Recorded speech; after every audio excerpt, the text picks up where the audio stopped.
That controversial term, energy worker, that new agey woo-woo term, well, it's not so new agey, actually. Every single one of us is a vibration.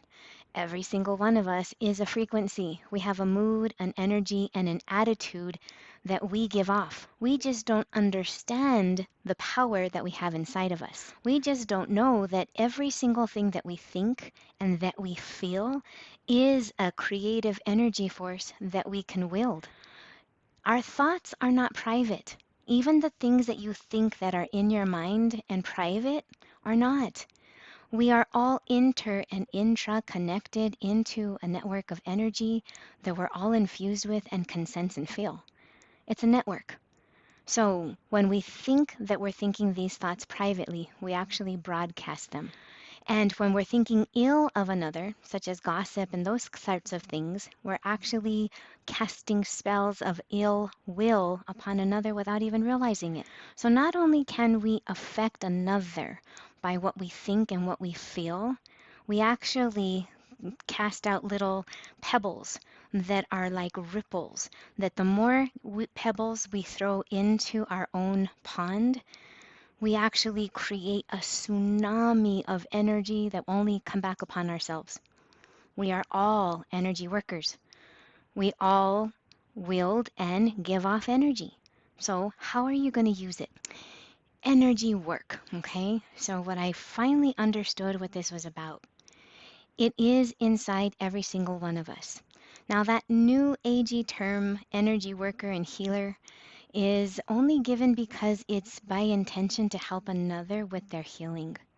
I want to be very clear here that we really don't have power to heal another. All you can do is really tap into your own life force, your own sense of love and healing within yourself. Build it up so much within yourself that your cup runneth over. And when your cup runneth over with that feeling of health, of peace, of comfort, can then be conveyed and passed on to another. You cannot give what you yourself do not have. So it must be something that you must draw from within yourself, that you are just really pulling within yourself. And you really don't have the ability to give it to another. They must be willing to be open to receive it. Doing energy work or sending intentions of any kind of healing against another person's will without their knowledge, without their consent, or without their permission is a violation, no matter how good your intentions may be. That soul might be going through something that we can't interfere with. And I'll use my own dad as the example. My dad had esophageal cancer and he had an esophagectomy, where a huge portion of his esophagus was removed and he had reconstructive surgery from his esophagus and his stomach. Well, we began to do some of his work and his healing, and when he was going to surgery, the portion that they had to remove actually reduced, but it wasn't eliminated. That was how his soul chose a path for him to understand spiritual principles, learning independence, learning how to give to another, learning patience and inner work. So we can't interfere with what another soul is going through, no matter how good our intentions may be. So we must ask permission for another. Now, the other thing is that what if it's with an infant, okay, that doesn't have the verbal capacity to convey or give permission? Well, as parents, of course, it's our desire to help our children. So you might want to check in with them soul to soul. It was the very first time that I myself experienced energy and healing. Now, it didn't happen after my near-death experience. It actually happened 2.5 years before. I was only 25 at the time, and I was standing next to my son's incubator. Just wanted him to feel my warmth. I closed my eyes and I prayed. I remember crying so briefly because, here's my child, my first child, in the neonatal intensive care unit. From that deep desire for him to feel me and feel my love, even though I couldn't touch him, that desire alone spontaneously evoked this ability that we all have inside of us.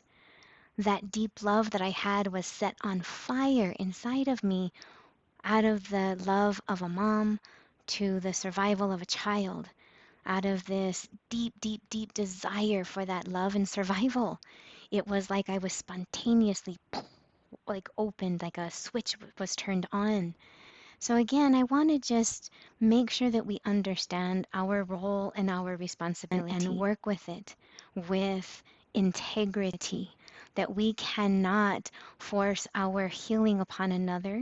We must ask for their permission, and we must be really clear about what our intention is, and that all of us have the ability to do it. And so may we know that what you have in your mind, the intention that you have in your heart, it is conveyed. If you are thinking ill thoughts or badly of yourself or another, that energy is actually broadcast, and that is the Spanish term like an embrujada. That's like a casting a negative spell upon another, and it is felt. Again, that tsunami visits upon us. So we are all responsible for the energy that we carry, the intentions that we have, and what our intentions are for another. So when you are praying for another or asking for healing, or someone is asking you for your prayers, ask them what for. And if you're not sure, what you can do is just connect with that sense again of love within yourself. Let that emotion of love and healing and comfort fill you up so much within yourself that it just extends naturally from you. And a very appropriate prayer is that you give energy or that you assist in blessings for whatever way that is best suited for their soul. When you do that, you offer up an available energy that is unlimited, not by what you think they need, but what their soul knows it does need. So understand the difference of prayer and our responsibility in it. We're all responsible for how we show up in the world. So what are you tuned into and what are you giving off? It's part of that practice of managing the mind and knowing that what we get is what we ourselves put out there. We don't get anything that we ourselves don't cast out there. We're the ones throwing the pebbles into our own pond. Again, that comes like back on a tsunami. So, yeah, energy work. Thank you so much for joining me.